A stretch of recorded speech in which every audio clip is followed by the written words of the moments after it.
দেখা যাক, মোহাম্মদ রনি একটা তরমুজ বেছে নিয়েছেন। মালা দানা পড়ে গেছে। একবার আসার জন্য চোপ দাদার পরে সবাই সিরিয়াল মতো দিব। ওই কিরে, ওই কিরে, ওই কিরে, মধু মধু মধু, রসমালাই রসমালাই। এটা কি মধু হয়েছে? মধু ভাই, এটা কি মধু? মধু হয়েছে? এটা কি মধু হয়েছে? মধু। প্রিয় দর্শক, মোহাম্মদ রনি যে তরমুজ কেটেছেন, এখানকার দর্শক যারা রয়েছেন তারা রায় দিয়েছেন এটা মধু। দেখবেন আরেকটা কাটবো সাদা হইব, সেটা আপনি বলবেন যে সাদা। এটা বলবো সাদা হইব, এটা কি হয়নি, এটা কাস্টমার এটা চিনবো না, দোকানদার এটা বিক্রি করে ফেলাইবো, দোকানদার চিনে না। আর আমি আল্লাহ আমার এমন দান করছে, আমি 10-15 বছর গোলামি করছি, এর পিছনে আমি চিনে ফেলাইছি কোনটা লাল, কোনটা সাদা, কোনটা পচা। এটা আমি এত সকালে ছেড়ে দেবো না, এটা আমার আগে। আমি বাইরের জিনিসটা কি বুঝি নাই। আপনার পেজের নাম কি? আমার পেজের নাম বলছি, এবার কেন ভাইরাল হয়েছে আমি নিজেও করতে পারি না, কোনটা আবার মিসও হয়ে যায়, সাদা হয়। এই যে তুমি পাকা জানতে চাই, আপনি নাকি কন্টেন্ট ক্রিয়েটর হতে চাচ্ছেন এবং তার জন্য আপনি একটা বিজনেস পেজও খুলেছেন ফেসবুকে, এটা কি সত্যি? ফেসবুক খুলছি, কিন্তু সবাই চালায়, আমার অত একটু মন চায় যে আমি একটু একটা মোবাইল চালাই, আমি গরিব মানুষ, সবাই চালায়, আমার একটু মনে চায় একটা মোবাইল চালাইতে। তারপর একটা নতুন মোবাইল কিনছি, পরে এটা সিম ভরছি, পরে আমি মনে করেন যে এটা আইডি খুলছি। এটা কি সত্যি আপনি তরমুজের ব্যবসা ছেড়ে এখন কন্টেন্ট বানাবেন, কন্টেন্ট ক্রিয়েটর হতে যাচ্ছেন? আমার এটা আগে, এই যে আমার দাদা, আমার বাবা গেছে, আমার দাদা মারা গেছে, এখন আমি এই তরমুজটা 10-15 বছর চিনছি যে এটা কি লাল না সাদা। তো এটা আমি এত সকালে ছেড়ে দেবো না, এটা আমার আগে, এই তরমুজ এই ব্যবসা আমার আগে। আর পরে যদি কোনো কিছু করতে চাই, পরে যদি সময় পাই যে ভাই একটু হোটেলে আমার একটু একটা উদ্বোধন প্রোগ্রাম করে দেন, তো তোর ব্যবসা শেষ করিয়া, এই তরমুজ ব্যবসা শেষ করে দোকান বন্ধ করিয়া যদি একটু সময় পাই, ওই সময়ে আমি তার সময় দিতে পারবো। আপনার পেজের নাম কি? আমার পেজের নাম বলছি রনি খান, আর আইডি হইলো রনি ওই কিরে কিরে মধু মধু। ওই কিরে কিরে মধু। কি ধরনের ভিডিও আপলোড করবেন? না, কোনো ভিডিও, কোনো আপলোড প্রোগ্রামে আমার কোনো ইচ্ছা নাই যাওয়ার। জাস্ট পাবলিক ফিগার হিসেবে খুলেছেন?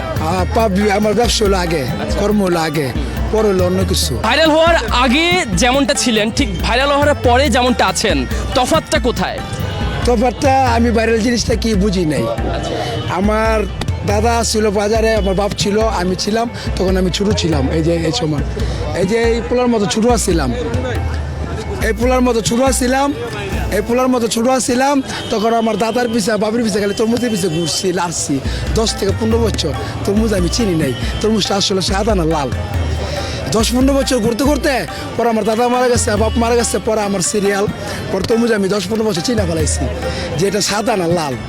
পরে আমি একটা সুন্দর একটা তরমুজ নিয়ে কাইটা লাল বাড়ি করে কইছি, ওই কিরে, ওই কিরে, মধু মধু, রসমালাই রসমালাই। পরে সবাই আনন্দ পাই ছুটে আহে, ভাই আমার লাল তরমুজ দেন। পরে সেই লাল তরমুজ আমি তার কাছে বিক্রি করি, আমি ফুটপাতের ব্যবসায়ী। অর্থাৎ আপনি তরমুজ কিভাবে চেনেন? এটার কি কোনো স্পেশালিটি রয়েছে? তরমুজ কীভাবে চিনলাম, এর পিছনে আগে আপনার 10-15 বছর গোলামি করতে হবে, এবং কি কামলাগিরি করতে হবে, লাড়তে হবে, চারতে হবে। এমন কি কখনো হয় নাই যে আপনি কেটেছেন সেটা সাদা হয়েছে? না না, মাঝে মধ্যে হয়ে যায়, এটা উপরালার ইচ্ছা, এটা তো আমি বানাই না, এটা কে বানাইছে? আল্লাহ বানাইছে। আমি চিনছি, আমি বিসমিল্লাহ করে কাটি, যে লাল হবো লাল হয়, কোনটা পরে মিসও হয়ে যায়, সাদা হয়, পচা হয়। রনি ভাই, আমরা আরেকটা প্রসঙ্গে যাব।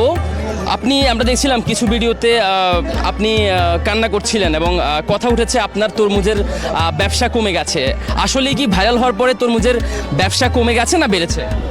বেড়েছে, এবং কি একটা প্রচণ্ড ঘটনা ঘটছে, আমি তরমুজ বিক্রি করতে পারি না, আমি যে ভাইরাল হয়ে গেছি এটা আমি বুঝতে পারি নাই।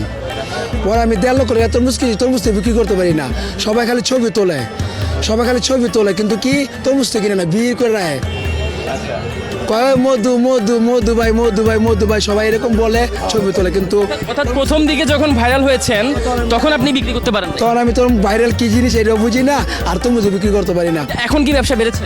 এখন আলহামদুলিল্লাহ অনেক ভালো, সবাই এই চিনছে যে তুমি পোলাটা তরমুজ চিনে, আমি একটা ভালো তরমুজ দিব, বাসা থেকে ছুটে আসে আমার থেকে বাইরে তরমুজ দেন। আপনি কত বছর ধরে ব্যবসা করেন?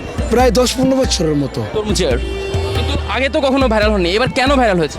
এবার কেন ভাইরাল হয়েছে আমি নিজেও করতে পারি না, কে আমার কেমনে কি হয়ে গেলাম গা, এর উপর আল্লাহর ইচ্ছা। কিন্তু এই তরমুজকে রসমালাই মধু নাম দেওয়ার কারণটা কি? এটা আল্লাহ আমার ব্রেনটা একটা অর্জন করে দিছে, যে একটা আশ্চর্য জিনিস মানুষ দেখলে বলে না সেই কি অপূর্ব।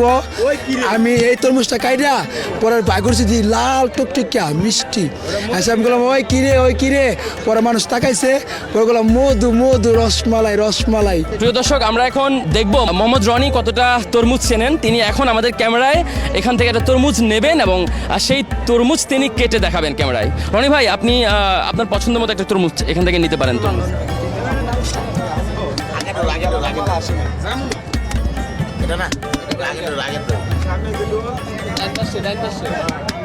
এই যে তরমুজটা পাকা। প্রিয় দর্শক, মোহাম্মদ রনি তিনি একটা তরমুজ বেছে নিয়েছেন এবং তিনি বলছেন এটা পাকা। এটা কি লাল হবে? লাল হবে। আমরা তাহলে এখন কেটে দেখি। হ্যাঁ হ্যাঁ কেটে দাও।